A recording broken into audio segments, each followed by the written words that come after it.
Hello दोस्तों, नमस्कार। मैं एडवोकेट अनिल धानिया कानपुर से। अभी आप देख रहे होंगे कि एक पुणे में मर्डर केस के बारे में बहुत चर्चा चल रही है।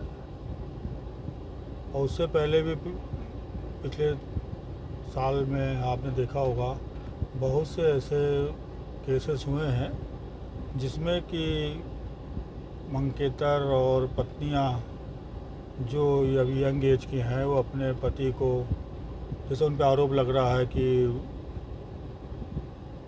खाई में धक्का दे दिया, सीमेंट ड्रम में कर दिया, मतलब इस तरह के जो ब्रूटल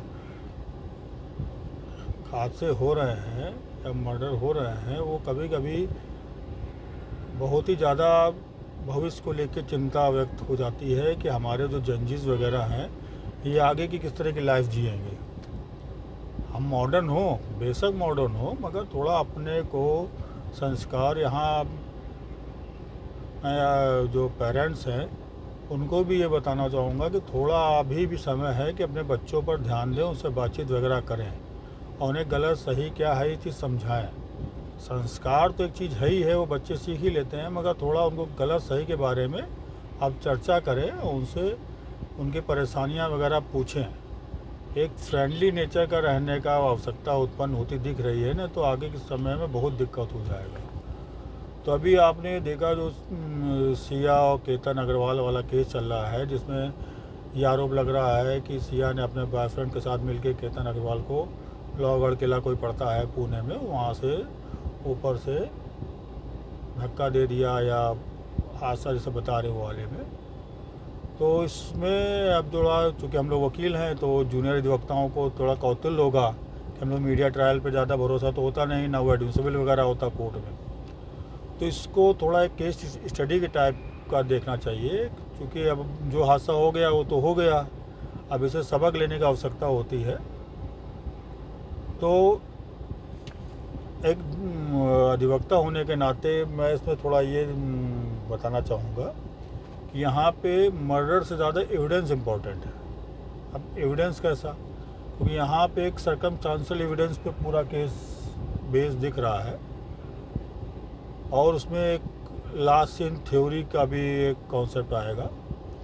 क्योंकि लास्ट सीन थ्योरी क्या होता है कि जब कोई घटना घटती है तो घटना घटने में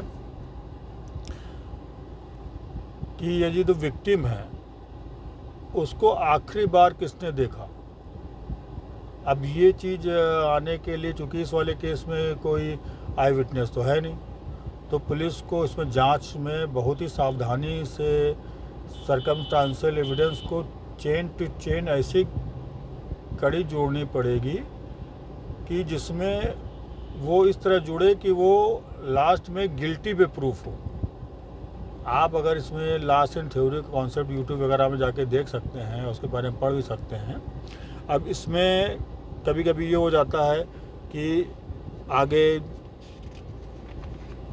प्रोसिक्यूशन किस तरह से कार्रवाई करेगा। अब यहाँ से सुनने को आ रहा है मीडिया वगैरह में कि उज्ज्वल निकम सर जो है वो इसको लीड करेंगे, महाराष्ट्र गवर्नमेंट ने उनको करा है, तो बहुत खुशी की बात है। क्योंकि ऐसे केसेस में देखा गया है कि 8-9 महीने में ही बेल मिली जा रही है, जो बाकी इसी तरह के केस हुए हैं पिछले 1 वर्षों में।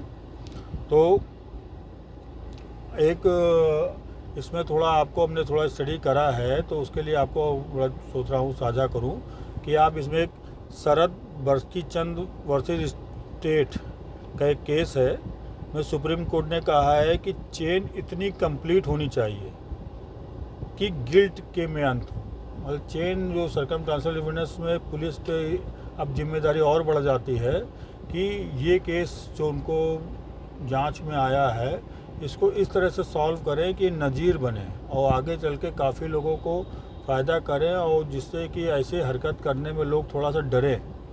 नहीं तो लोगों को ने दिमाग में बना रखा है आजकल, जैसे यूट्यूब वगैरह सोशल मीडिया इतना हो गया कि या क्या करने से क्या होगा, उन्हें मालूम है ज़्यादा से ज़्यादा हम 9-10 महीने में बेल ले लेंगे और फिर अपना फ्री घूमेंगे। तो इसमें जो बीएनएस में प्रोविज़न है कि स्पीडी ट्रायल में मामला चलना चाहिए, तो इसमें थोड़ा सा इस तरह से पुलिस को जांच करनी चाहिए और कि जो लास्ट इन थ्योरी भी इसमें आए और जो सर्कमस्टेंशियल एविडेंस का है कि चेन टू चेन इस तरह से इतनी कड़ी इस तरह से मजबूत जोड़नी चाहिए और इस तरह से जांच होनी चाहिए कि उसमें कहीं भी लूप पॉइंट ना हो। क्योंकि अभी जो आरोपी के वकील हैं वो अभी इसके बेनिफिट लेंगे और कोर्ट भी मजबूर होता है कि कोई भाई हम लोग लॉ से बाइंडिंग रहते हैं। तो इसको जैसे महाराष्ट्र गवर्नमेंट ने अच्छा काम करा है कि स्पीडी ट्रायल में कर दिया है इसको और ये स्पीडी ट्रायल चलेगा। तो जैसे इसमें कौन कौन सेक्शन जैसे क्या होता कि जो ये मामला हुआ है तो मर्डर से ज़्यादा एविडेंस है। अब इसमें जैसे BNS की धारा 109, 103, 61 इस तरह जो एविडेंस की एक्ट है आजकल उसमें धारा लगी है 109 आएगा।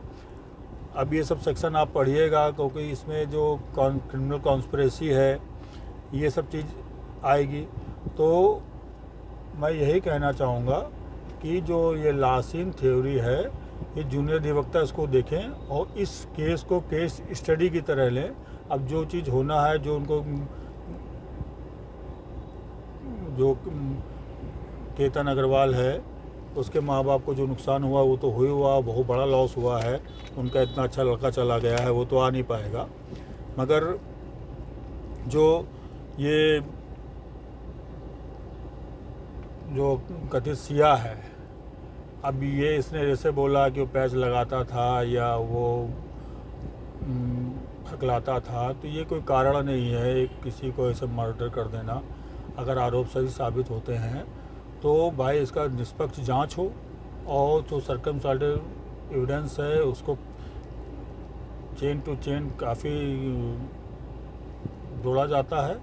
तो जैसे जूनियर अधिवक्ताएँ जो है मैं यूट्यूब इसलिए बनाया है इसको कि आप इसको केस स्टडी की तरह लें।